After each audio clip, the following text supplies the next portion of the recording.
What is up, guys? Welcome back. So today we are jumping into a bunch of news with Wonderlands, some past stuff that they've released and some newer topics that I want to talk about. But I also want to tell you guys, it's been a while since I uploaded. Right now, I'm not gonna lie to you guys, I have a new girlfriend, so I'm spending a lot of time with her, and when I'm not with her, I'm trying to talk to her. I'm just having a good old time. She's an amazing person, and I'm having a lot of fun with her. So hopefully one day you guys will meet her on the channel. But until then, I'm just gonna let you guys know things have changed and things are doing good.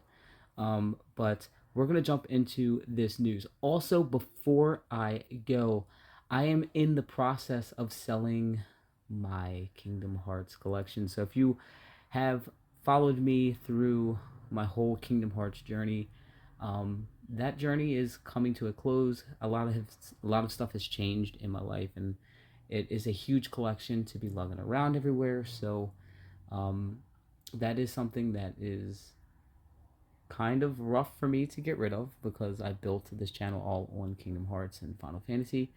But you know, we're expanding, we're doing different things, we're doing Borderlands content now, and everything's changed. So yeah, let's jump into the news for Tiny Tina's Wonderlands.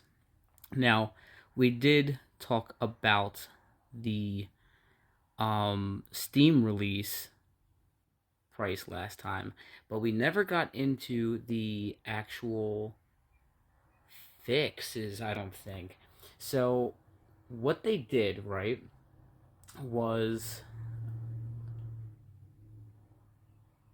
when they released the new DLC, they increased the Chaos Chamber cap to 50 from 35. Now, today, I actually reached Chaos level 50. And there is something that I wanted to talk about this, right? I think that they should actually give us level caps instead of Chaos Chamber or Chaos caps, because I feel like as the Chaos levels are going up, we're at Chaos level 50. A lot of people have not even gotten to Chaos 20 yet, and they're still doing the Chaos cap increase now at 50, and it's getting more and more difficult for people, and I feel like the balancing system isn't quite there yet. Of course, they will get it there. They always do with, you know, hotfixes and stuff like that. They're going to have to buff a lot of things, because right now at Chaos level 50, things are going to be difficult if you don't have gear that is just broken anyway. A new Chaos tier of gear has been added, which is Ascended, which we all knew was coming. We all knew that Ascended was going to be here, and I already had Ascended gear when the game first released, because in the modding programs you could actually change the names, and Ascended was the one that you could actually do. So we all knew that this was coming. So this is, you know, different. Hopefully with the next one, because there was no different, I think that was the last one that you could actually do. There was 4 different names that you can do, and hopefully there's another one for the last DLC, but we'll have to see. A new type of run has been added to Chaos Chamber, boss run, which is really cool. I think that is really dope. It's like every other room in the chamber, you actually get a boss run, which is really cool. I think that is something that they should have added a long time ago. They finally got it in, so that is a good thing that we've gotten. I wish it was a little bit longer, but you know, at least we got it. PC only added support for AMD FSR 2.0. Wheel of Fate drop changes. The Wheel of Fate categories now include an improved 1.5 times dedicated drop chance at legendaries from each DLC that the host Fate Maker owns and has the correct progress in, assuming the category they landed on has any dedicated DLC legendaries associated with it. This dedicated chance scales with luck. The Wheel of Fate now spawns 4 guaranteed gear pieces when you land on a gear category.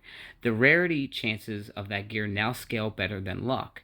When landing on the customization category, the Wheel of Fate now spawns 2 customizations normally associated with badasses from the main game, plus 2 customizations from each DLC that the host owns and has the correct progress in. In addition to this support, some changes have been made that we wanted to give special mention to based on feedback from the community. Fixed various rare crashes, including those related to bad numbers when loading into DLC content, loading into the introduction area and navigating to the obelisks, setting a chaos level in Chaos Chamber. Address the following reported concerns. Fate Makers would be pulled into random runs after completing the max trial level in the Chaos Chamber. Added an indicator for max chaos levels in Chaos Chamber. Chaos trial runs are now never random and loop through the same core set. Fusion orbs no longer require manual pickup. Chaos Chamber would not spawn as many enemies as we wanted, increase the amount slightly. The cinematic skip has been improved. We are also re-enabling the cinematic skip in Brighthoof. Added a press to confirm hold when deleting a character. Players joining a multiplayer game late were occasionally unable to select currently loaded characters. Slamming down on large crystal dice would occasionally launch players out of the map. That is fucking hilarious. Gear would not sort correctly when sorting by type. Item cards would overlap the bank inventory when comparing gear. The bank inventory has been adjusted to change size when Fate Makers are doing comparisons. Marshmallow spell would occasionally disappear when hitting terrain in multiplayer. Sigil of protection spells incorrectly reference damage resistance instead of damage reduction on the item card. The conspiring enchantment would not extend bonuses to companions while Spore Warden's Blizzard skill was active. Fate Makers and companions would occasionally appear as dead to other Fate Makers. Loot would occasionally drop above the level cap. Bottle cap shortcuts would not always display on the aura map when saving into Overworld. Shrines and campaign challenge progress would not always visually update when viewing the World Buffs tab in the aura menu. Final Castle area in Queen's Gate was missing an area of discovery name, has been named Crashed Bastion. Fast travel names have also been updated. DLC, some dogfish enemies had no names. They have been named. DLC, ear cosmetics would not show the cosmetic rarity level. Purple Ghost would come back to life with human skin. That's kind of funny. Console only, various split screen subtitle improvements, various UI adjustments and improvements, various sound effect adjustments, various telemetry improvements, various audio changes and adjustments, various performance and stability improvements, various micro patches were nativized, and more. Address the following gear-specific reported concerns. Some guns lost the ability to be enchanted. Thunder Anima, Donkey, Birthright, Goblin Repellent, and KO Khan will be able to drop as enchanted and re-rolled in Brighthoof. DLC, enemies would occasionally be too calm after Counterfeit activated the Shadow Dummy. Health bar would not update correctly when the Fate Maker did not have a ward equipped. Bad Egg Ward would give an additional unintended 35% bonus dark damage to all melee attacks in addition to its base melee buff. The ward's intent is to only award the bonus dark damage when the ward has been depleted. A bug was causing caustic melee hilt. A bug was causing caustic melee hilt was able to be stacked multiple times, dealing unintended additional damage. Shell casing ring would trigger incorrectly. The gear's bonus will now correctly activate when the Fate Maker's ammo is low. The team also increased the bonus while the current gun is low on ammo from 50% to 66%. The threshold for low ammo has also raised from 30% to 50%. Some elemental puddles would not have the expected appearance. Adjusted live wire. Live wire's chain lightning beam would scale its damage based on how low your ammo was, with 0 doing the most damage. We've removed the scaling and balanced the beam to do the same amount of damage for what it would have done with no ammo. This is an overall buff, but made the gun perform a bit stronger than intended. So we're slightly reducing its damage. Reduce Livewire's chain lightning beam damage by 12.5%. And then they address the following class-specific reported concerns. Spell shot imbued weapon skill would fail to stack twice when casting 2 spells of the same element. Stabomancer contagion skill had a bug that would allow it to sometimes repeatedly apply status effects leading to unintended amounts of damage. Stabomancer from the shadows skill would not consistently critically hit when the Fate Maker would use some melee weapons. Clawbringer dedication skill would incorrectly give the max cooldown rate instead of scaling based on the Fate Maker's remaining ward. Spore Warden's called shot skill incorrectly referenced damage resistance instead of damage reduction on the skill description. Spore Warden's play the Angels was not increasing ricochet damage after a critical hit as intended.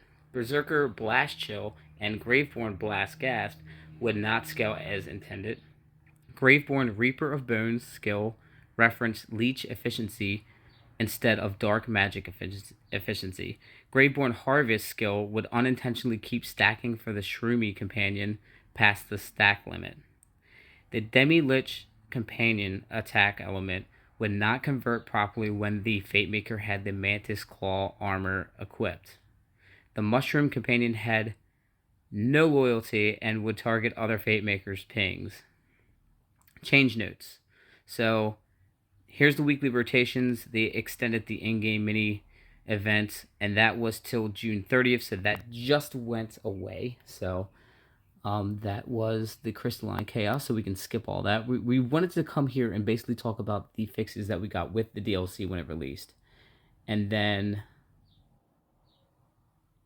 alright, let's see what we got going on here. Some more. We got change notes.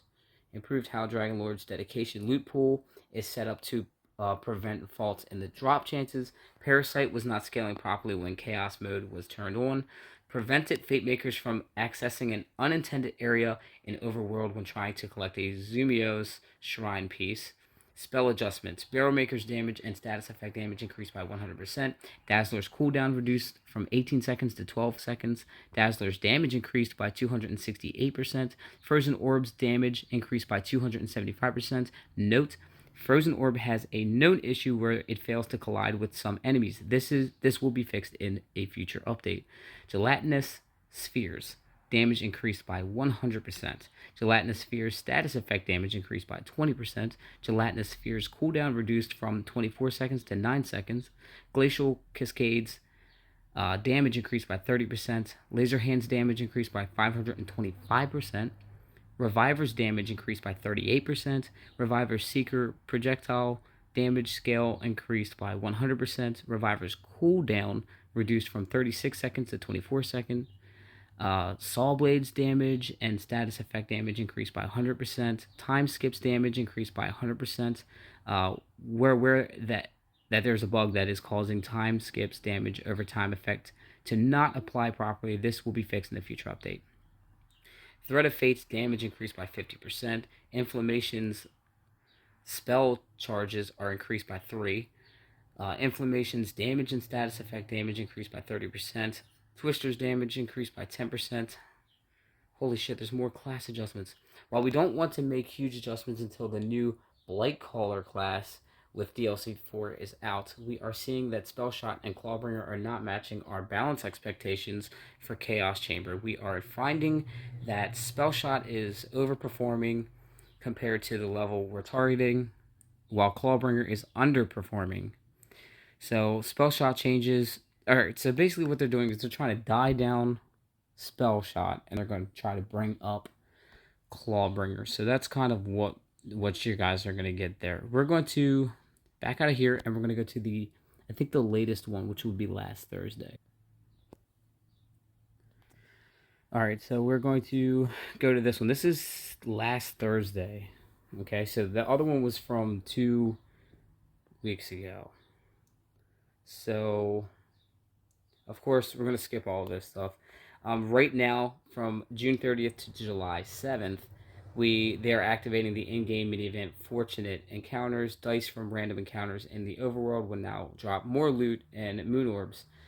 So that's going on right now. The new run features both Taskmaster and King Archer mini bosses, and we'll leave the 2 bosses for you to discover. Get ready to take on a new feature run in the Chaos Chamber. And then right here they say, have you checked the goodies for sale in the vending machines? Because now we have the vending machines at the end of every chamber. That was something they added. So change notes. Fixed a stuck spot in the overworld behind one of the camps. Fixed a spot in Tangle Drift near the lighthouse where players could get inside some of the dirt. Further reduced the chance that DLC bosses in Chaos Chamber would appear, as they were sometimes showing up more frequently than intended once unlocked. Fixed an issue where the bonus ward from Blank Slate was sometimes not applying. Fixed the level transition from Queen's Gate to White Hoof so that when players join late to the level, they're not dipping into the ground. Fixed an issue with Thread of Fate, bringing the weapon of player up at the end of use, sometimes causing issues with action skills. And that's basically what they added to the game so far. Before we go, I do want to mention and talk a little bit about the latest DLC. So, yeah, guys.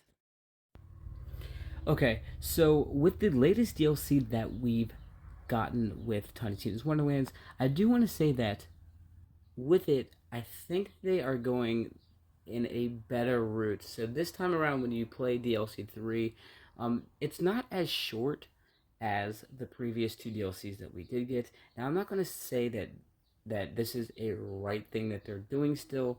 I still think that these DLCs aren't long enough to be quote-unquote DLCs for this game, but I do like the fact that you have to do more stuff in the latest DLC. And I don't want to spoil any of the DLC for you guys. I just want to let you guys know that if you haven't played it, 3 is probably the most you're going to get out of any of these DLCs so far, before the 4th DLC comes out. Because the 4th DLC comes with an extra class that we can play as, which is the basically the Blight. So I'm just going to call him the Blight from now on.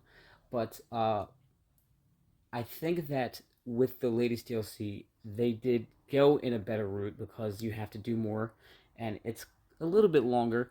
But of course, being a Borderlands fan and now a Wonderlands fan, DLCs in previous Borderlands titles have been quite long story-based things, and with this being Wonderlands and it being based in a D&D style, Bunkers and Badasses style game, you would expect a decent story-based DLC. I really wish that they would bring something like that out.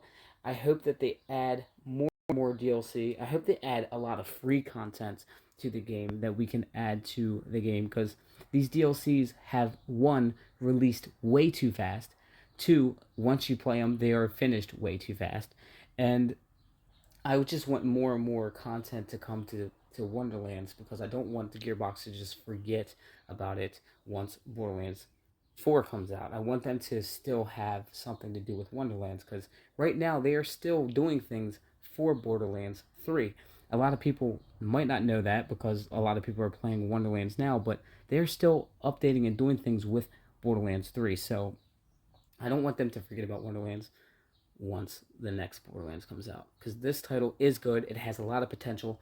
Just the way they executed it from its release is just a little off-putting, and they just need to turn that around and really get us drawn back into Wonderlands, because I still love Wonderlands. I just think that they need to just refocus on certain things. But with that being said and done, remember to leave this video a huge like, subscribe if you haven't already, and I will catch you all in the next one. Bye.